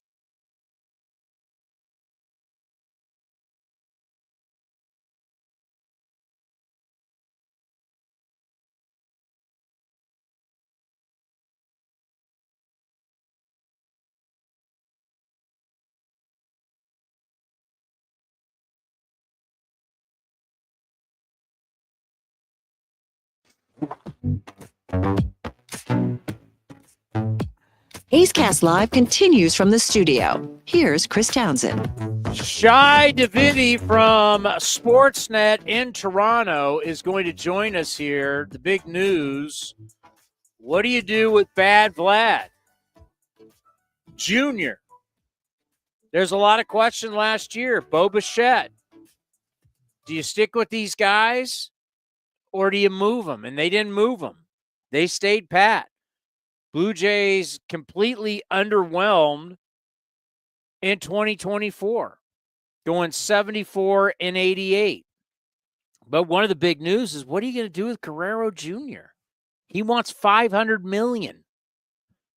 As we went over largest contracts for a first baseman, you got to go. It was years ago when Miguel Cabrera and Albert Pujols both inked up $240 million.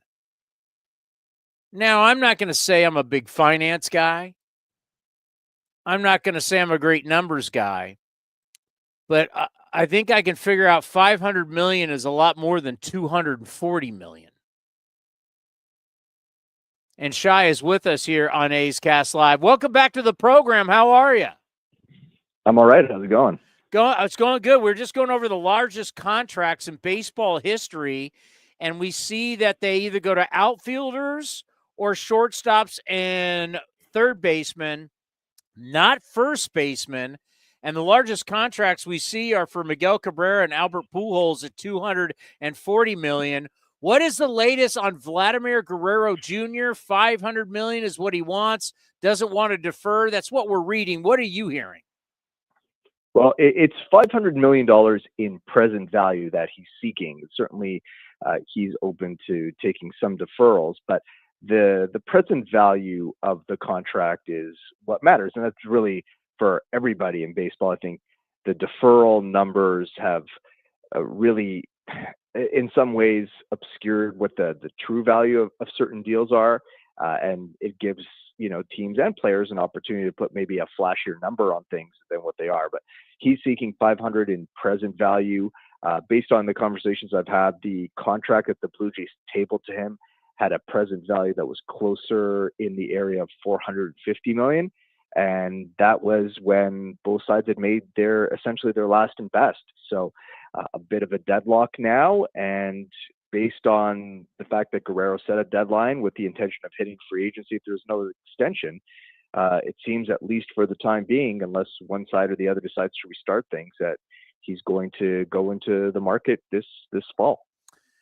Yeah, we were talking about that earlier, and there's only a certain amount of teams that would even think about a contract like this. So you take most of the league out of it, and a lot of the teams who would potentially be in it, they already have first basemen with large contracts. So, I mean, I'm sure you guys have been going through this more than we have, but just looking around, there wouldn't be a lot of suitors out there, because obviously you love your own, right? The Blue Jays love him. He's their guy. But if he goes out on the market, I mean, how many teams are really out there would even think about paying him this kind of money?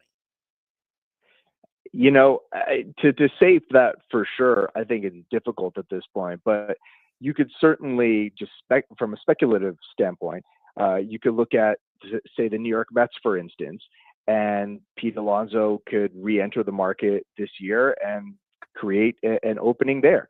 The Los Angeles Dodgers have been super creative in a number of different ways, and could they look to do something with Freddie Freeman and Vladimir Guerrero Jr. Splitting time at first base and DH? The New York Yankees should have a need for a first baseman next fall, and they're certainly a team that is always looking for an elite talent. And one of the things I hear a lot about people talking about Vladimir Guerrero Jr. Oh, he's a first baseman. You can't pay a first baseman that much. I think there's two things that change that dynamic a little bit. One is the fact that he's going to be selling his age 27 season and beyond. He's literally selling his entire peak, and we've seen the market behave very aggressively for young players with elite talent. And two is the fact that it's really hard to get an elite offensive player, and he very much is that. I know people will point to the 2 down years sandwiched between his 2 best seasons, but even when he wasn't putting up huge numbers at the plate, it was still the underlying metrics all suggested that this was an elite offensive player who was just underperforming the quality of contact. And so I think that combination will maybe pull in some of the bigger market teams and maybe some surprising teams too. Maybe a team like the Washington Nationals is looking to push their program forward and trying to get an elite talent. I think there are a number of clubs that you can point to and say, hey, maybe this works. The Boston Red Sox, Guerrero's always torn the cover off the ball there. We can put together a lot of speculative fits. I just think we've seen teams behave aggressively for this type of talent. So I would expect there to be a decent sized market for Vladimir Guerrero Jr. I think it's fascinating because we have thought that for certain guys and they go to free agency and they don't get it. Then you start looking at people like you mentioned, the Mets, and now the Mets have been over the luxury tax for so long that the amount of money when they spend on a player, it becomes double. So it's actually interesting to see what really would be the market. But if you can't get something done with him in Toronto now, will he be on the team the entire year, or is it maybe smart to go maybe trade him? There's a lot of talk about that last year with Bo Bichette. What do you think happens during the season if they don't get a deal done? Yeah, I don't know how serious the trade conversations around either of those were last year. I'm sure there was some ambulance chasing from other clubs, seeing if the Jays might do something stupid, but I don't think there was ever anything concrete that was or anything that was really serious. This year, though, a lot of it will depend on how the season plays out. If the Jays are not in contention for a playoff spot, I mean, it would be irresponsible to not trade one or both of those guys, along with several other pending free agents, some of their veteran players. This is a team that, beyond Guerrero and Bichette, who are the obvious headliners, but are facing the essential dissolution of their core within the next 2 years because of contractual control or the lack of it. So the Blue Jays will have to have one eye on making sure that they make the most of this season. On the flip side, they could be perhaps the star of the trade deadline if things go sideways, with a lot of teams coming to try and poach their players. But if I'm Toronto right now, aren't you feeling like you got a puncher's chance? I know last year at 74 and 88 didn't go so hot. The last couple times in the postseason, they've been bounced 0-6 in the last 3 postseason appearances. But right now with the Yankees and the injuries, Boston has injuries, Baltimore has injuries. I mean, how's Toronto feeling going into the season? It's kind of funny because in some ways you can look at all the big picture problems and feel like this franchise is in a difficult spot, and it really is. But there are a lot of nice things to like about the team that they've put together. They're going to be a much better offensive club with Anthony Santander, for sure, a Bo Bichette, who looks to be back in form after probably the most miserable season he'll ever have in his career. Andres Jimenez has been a nice addition, even if he's just creating some chaos in the bottom part of the lineup. And then you think about the pitching. If there some of their Kevin Gausman looks more like Kevin Gausman after really chasing his season all last year. Bowden Francis looks ready to make a jump. Max Scherzer, up until a minor thumb issue has slowed him this past week, has started to look like he could be a bit of a bargain, signing a one-year contract at $15.5 million. There's some reasons to believe the Blue Jays could be competitive and have a very good season this year. The challenge is that, what does that do to their longer term outlook? And how does that balance against the longer term needs? And there's definitely going to be a push-pull in that area, a little bit of just a chasm between, how good things might be in the short term and the longer term challenges. And you have one of the most expensive bat boys in the history of baseball. It was hilarious. Our old Chris Bassett, who we love Bassey as much as anybody, had to be the bat boy for the game since he lost the fantasy football league for the Blue Jays. Did you guys have fun with that? So this was actually started last season, and Tim Meza was the last place finisher, and he had the same 4-10 record that Bassett had, and they had to wear that jersey and serve as a bat boy. I think a few of the Blue Jays were noting that Chris Bassett did it with a bit more zeal and for longer than Tim Meza did. So I think they definitely had a good time with that. But, full credit to Chris. He's a good sport, as you guys know, and certainly up for whatever comes up. And he wore it a little bit that way, but he seemed to embrace it and give it his all the way only Chris Bassett does. I got to tell you, anybody that I've worked extensively with who played in Toronto absolutely loved it. One guy is Dave Stewart, our legend, A's Hall of Famer, won a title with the Toronto Blue Jays back in the day. He loved playing there. Everybody who goes to play there loves it. And I just think about the pursuit for Shohei Ohtani. How much did that just hurt? Because there was a belief he's on the plane, he's going there. The reports, people really believe international city, Ohtani's got, and the next thing you know, he's a Dodger. How much did that just hurt not landing when you went all in on Shohei Ohtani? I mean, for sure, it hurt, and it was, and I don't say this with any hyperbole, an organizational effort, and there was a ton of organizational groundwork. I would have almost described the signing of Shohei Ohtani as a merger and acquisition rather than a signing, because you're sort of absorbing Shohei Inc. into your ecosystem, and there would have been tons of work just making sure that gets leveraged the right way from a business standpoint. But no doubt the false plane report ended up making it hurt a lot worse, because that speculation began building, and then it created a bit of an expectation that was never there, was never in play. And so that, I think, amplified it. If you didn't have that and Ohtani ends up going to the Dodgers, it probably is what it is at that point. And you're like, okay, he ended up at the team that the entire baseball industry believed he was going to end up with all along.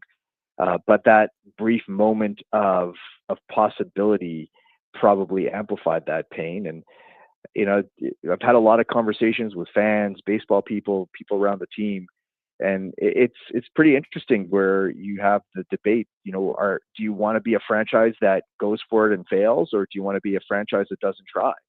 And, sometimes you can, amid the pain, you can lose sight of the fact that it probably is better to be a franchise that tries and fails. But, in the moment, that's certainly a pretty cold comfort. Yeah, John Morosi had that report. It was wrong. I mean, he apologized. We've known JP for many years. He's a great reporter. It's just, bad information. And unfortunately, because you imagine how life would be different if Ohtani had actually signed with the Jays. It could have been a totally different deal. All right, for you right now, we got about 2 weeks. I know you've been studying it. How do you handicap the East right now with what you know? it's not a pretty close division. I think all the teams are going to be really good. Yeah. And I thought just checking the Fangraphs projections, and they had all teams within 5 or 6 games of one another. And is it going to be that close? What does it look like with the Yankees without Garrett Cole and Luis Gil, at least for a period of time? That's certainly a huge question mark. I like a lot of what Boston did this offseason. Baltimore, they lose Corbin Burns, but and Santander, but they're still going to be a force. The Rays just, never underestimate them. They're always competitive, and they just can find ways to create and generate pitching in a way that no other team can. So to me, it's a real toss-up. I think maybe right now, after the Cole injury, maybe you look at the Red Sox as being right there with the Yankees, maybe a tick ahead.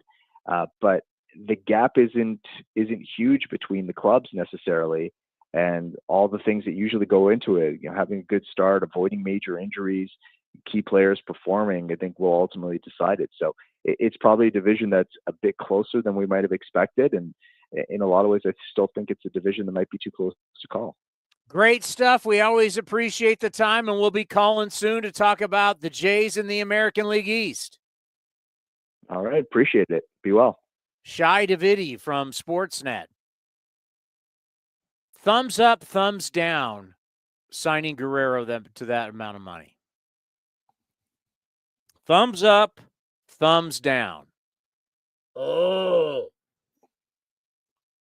We talked about it. He's a first baseman.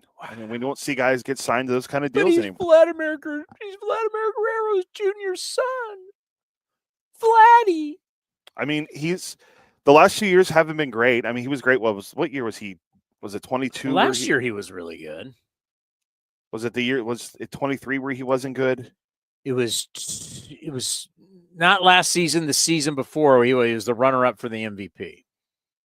Yeah, last year, that's Vlad, his dad. I'll get it. How's his dad? Is dad any good? He was a nice little player. He's a little player? He was a nice little player. I remember him as an Oriole. Do you have him as an Expo or as an Angel? Oriole. Vlad last year hit 323, 30 homers, 103 driven in. You don't like that?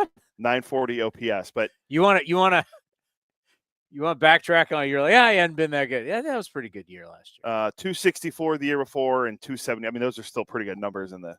Go to the year he was a runner-up to the MVP. That was 2021. He had 48 home runs, 111 driven in, 311 average, and a 1,002 OPS.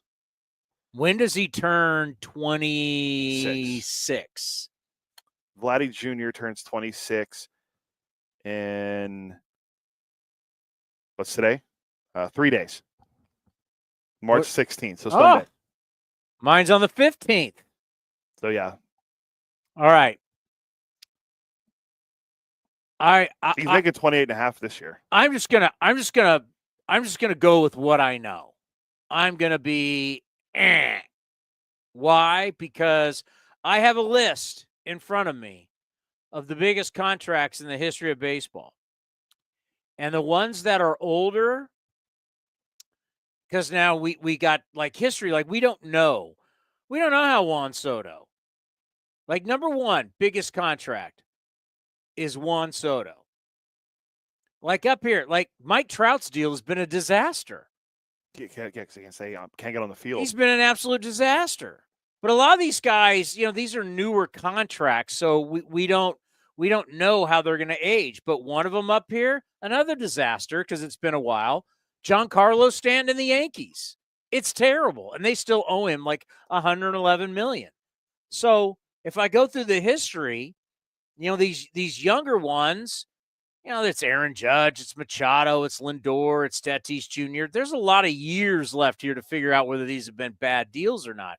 But the ones that are older, Trout's terrible. Stanton's terrible.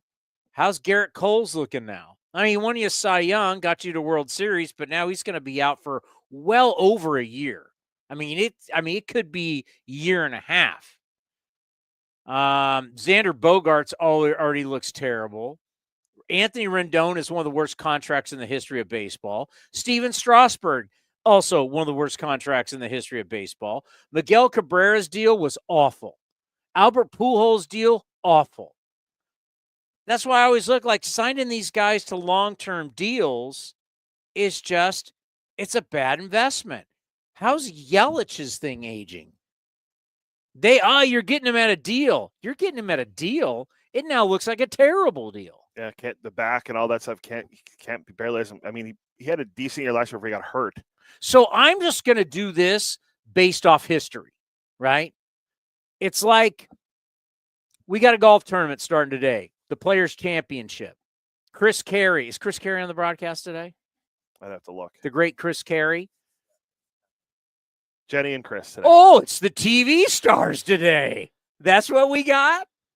The face in the face of A's Broadcasting? Yes. Now who are on radio, face and face. So Chris grew up in this area by Ponte Vedra Beach. It's towards the Florida-Georgia line. Beautiful area. TPC Sawgrass, the Players' Championship, where there used to be a bet back in the day, right? You could bet Tiger Woods or the field. I'm going to pick the field. I'm going to go with I'm going to make the smart. You bet with your heart. I always bet, okay, I'm going to bet. We're not betting, so baseball, slow down. There's not a real bet here. Trust me, they freak out about this. But I'm going to go with history and say these deals age really bad. So right now you get all geeked up, and I understand Shi's coming from a Toronto, but you're really going to the Dodgers are going to sign him and add more. I mean, at some point, it's like we talked about the other day with the Mets. If the Mets want to go out and get somebody, they're so over the luxury tax. If they sign a player, let's say for $30 million, with the tax, that player really becomes a $60 million player a year. So it was the same thing with the Yankees too, right? We already basically have we already have basically a soft cap, right? What we don't have, what we need is a floor. But we already have it. The more X amount of years, you start losing picks, you start dropping down in draft, and you start getting taxed. And Steve Cohen so far is willing to pay that tax. But, if you brought in a player right now and said, we're going to pay him $30 million a year, the Mets, that tax on them, that player now is a $60 million because it's dollar for dollar. So I'm not so sure Steve Cohen wants to bring him in at $400 million or $500 million. Depending on what happens with the CBA and what I don't know. But, I mean, the tax on Guerrero, if he wants it all now, my God. So I'm not sure how many teams are really going to be looking. And if I just go through the history of baseball, I see these contracts, and they stink. They absolutely stink. I mean, there's so many of these. You want Dansby Swanson at $177 million? That hasn't aged very well in Chicago. I mean, they'll tell you right now, Atlanta would love to have Freddie Freeman back and get rid of Matt Olson. They're not loving them some Matt Olson, all that. But you can just go down the line, these big contracts, as guys get older. Is Vlad Guerrero Jr. going to age well? But you can swallow that when he's your guy. I've always said that. That's the thing about free agency. When you're a free agent, you don't have that equity in the bank. Ask Barry Zito. Barry Zito was loved. Barry Zito goes to San Francisco. Barry Zito's looked at as a dollar sign, and it affected him. But when it's your guy and you sign an extension, you don't care about the money anymore because he's your guy. You've watched him. He was a top prospect. He came up to the big leagues. He's your player. You love him. But when you're a hired gun, you better produce because then you're just looked at as money. So if he goes somewhere else and doesn't age well, we're back. He's the next Miguel Cabrera, where everybody's just dreading the contract every year going, when is this guy going to retire? Rays news, bad news in Tampa. We won't have a ton of time to get into it. We will get more into it tomorrow. The A's and the Rays, everybody's been looking at their situation because the A's and the Rays both have to get their situation right for baseball to expand to 32 teams. There were press conferences, there were renderings. We've seen that with the A's. We've seen it with the Rays. Now we're talking about shovels in the ground. At one point, people are like, oh, look at the Rays. They're ahead of the A's. Well, the hurricane hit and changed everything. It ripped the roof off the Trop. The city council didn't want to approve the deal. The deal was to build in St. Petersburg, just not a new stadium, but a new baseball village, world, whatever you want to call it. Everybody was holding hands, singing Kumbaya. And then all of a sudden, things have turned into a train wreck. And the city councils pointing fingers at the team's pointing back, teams saying, hey, it costs way more now. Why should we have to pay that? You delayed, so why should we have to pay more because you delayed? So that's the finger pointing going on. And the Rays had till March 31st to approve the deal to get it going. And the Rays have decided not to wait till March 31st. The Rays have said, we're going to make that decision now. We're not going forward with the deal. And now Tampa as a franchise, they're saying they're going to fix the Trop. And then Tampa as a franchise is, oh my God, who knows? I mean, there's talk. People say it'd be better to be in Tampa. Well, they're in Tampa right now, and they're not going to sell out their season at the AAA park of the Yankees. Remember that crazy? We're going to play some of our games in Montreal, some of our games in St. Petersburg. So when everybody thought we were the dysfunctional franchise, we just saw we were just in Vegas, and it's guns a-blazing, right? It's let's go. Can't wait. Shovels are going to go on the ground, and Vegas is happening. And now Tampa is officially today saying, we'll get more into it tomorrow, but Tampa Bay Rays as a franchise, we're back to, we have no idea how this is going to go. It's full-on chaos once again. But that doesn't matter. We'll talk about it tomorrow. We'll be back, weather permitting. We'll be back tomorrow at 11 a.m., right? Correct, 11. We'll be back at 11 a.m. tomorrow. Coming up next, it's the A's and the Reds. Enjoy spring training action right here on A's Cast. The time is now. Pitchers and catchers have officially reported to Arizona. Grab your sunglasses, A's gear, and get ready for some fun in the sun as the Athletics get ready for the 2025 season. Now's the time to make plans to catch us in Mesa, Arizona, and enjoy the sunshine of your family and friends. Grab your tickets early for the best seats at the lowest prices as your green and gold take on the Giants, Padres, Dodgers, Angels, and more at Ho-Ho-Cam Stadium. Don't wait. Get your tickets at athletics.com/spring. That's athletics.com/spring. This has been a presentation of The Athletics.